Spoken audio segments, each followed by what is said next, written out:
'cause I don't think that she loves me anymore.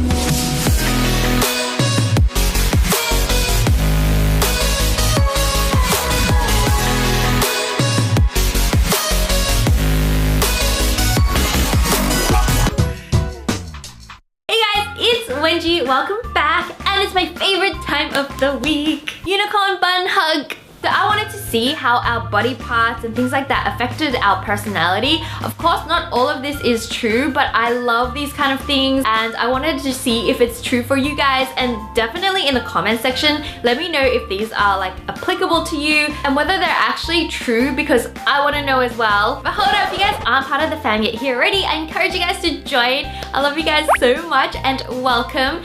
And I'm currently running a MacBook Air giveaway for every single fam member, and all you need to do is be subscribed to this channel as well as subscribe to my second channel, Reacticorns, which is like a super fun channel. You guys should really check it out. And that is literally it. So good luck, and if we hit this video to 128,000 thumbs up, that would be amazing, guys. So without further ado, let's get on with the video.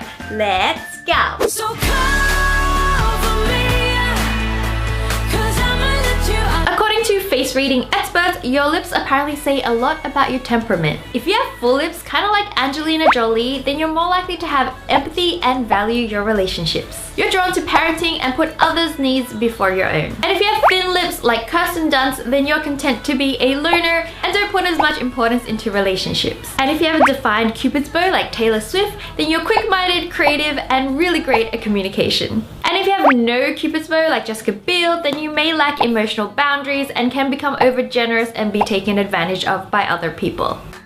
Been underwater for two. I've never been so loud before.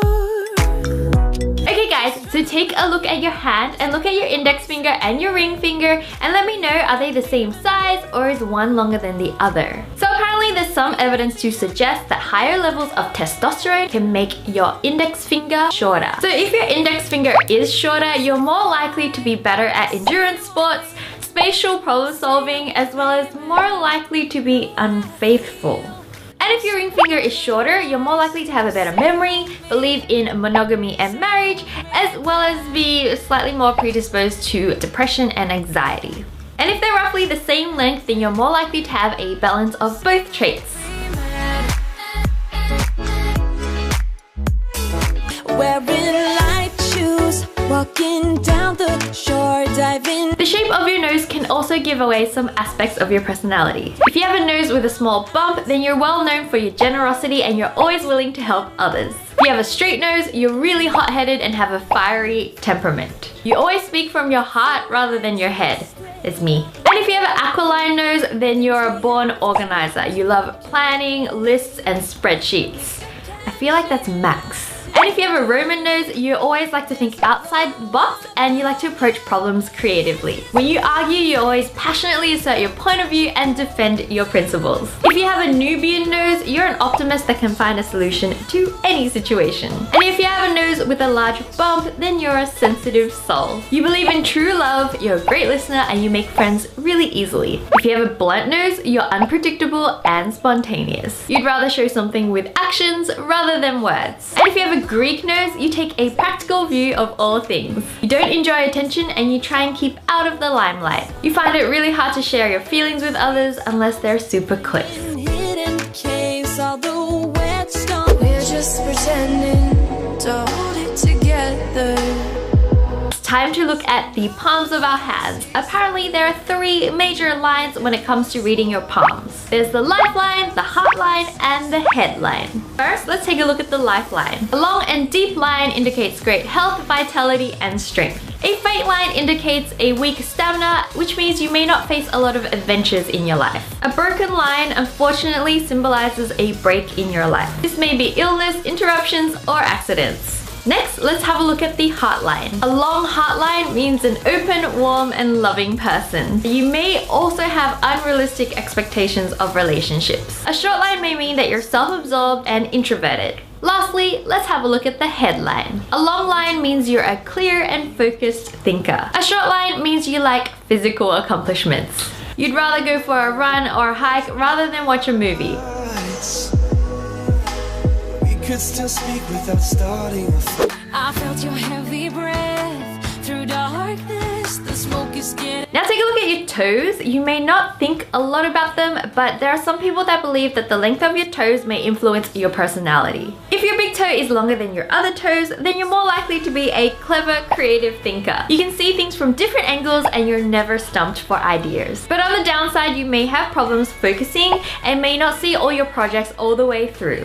The longer your second toe, the more leadership qualities you'll have. But sometimes your desire to get things done can come across as bossy. And if your third toe is comparatively long, then you're more likely to be energetic and resourceful at work. And you're also extremely driven to succeed in your career. Your fourth toe is all about relationships. A long fourth toe indicates that family is crucially important to your life. You're a superb listener and nurturer and find it hard to cut yourself off from other people's problems. So what do you guys think about these little toe theories? Let's move on. For too long, but there's no need to be worried. Just say you want me. Say you want me. Say you want me bad.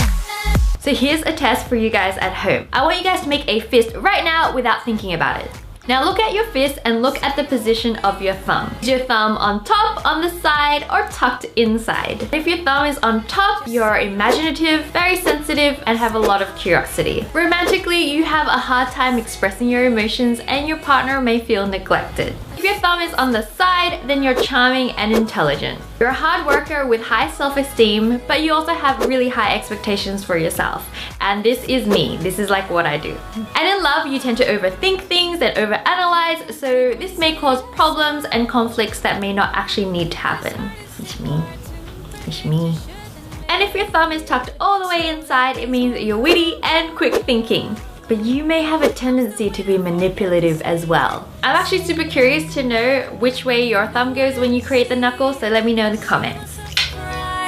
And say you won't be. Say you won't. This is a perfect night to catch a cold. According to psychologists, your sitting position actually tells you a lot about your intentions.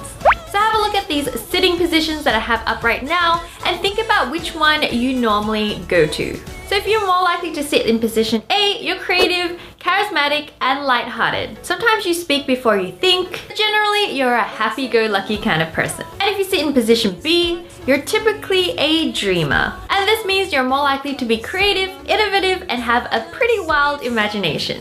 And if you sit in position C, you're more likely to be messy, chaotic, and easily distracted. You don't worry about what others think of your appearance, and you choose functionality over trendiness anytime. If you sit in position D, you're highly intelligent. You tend to avoid conflict, but you will confront someone if they violate something that you truly believe in. And if you're sitting in position E, you're very goal-oriented and ambitious. You work hard, dress nicely, but have a hard time taking on criticism. Did you guys learn something new today? Are these applicable or just like a bunch of hocus pocus? Let me know if these are true for you down below, or if you think like, someone just made it up. Let me know #WengieCons during the week on my social media, so don't forget to follow me there. And let's have a look at what happened this week on Reacticorns. Yeah, so they're carrots, in case you guys were wondering. Oh my gosh. What? What are they? Carrots. Oh wait! No! Oh my they're god! Carrots? I had one thing to do. I just had to name the vegetable. I couldn't do that. It's a corn. Sorry guys. The orange confused me. Confused my brain.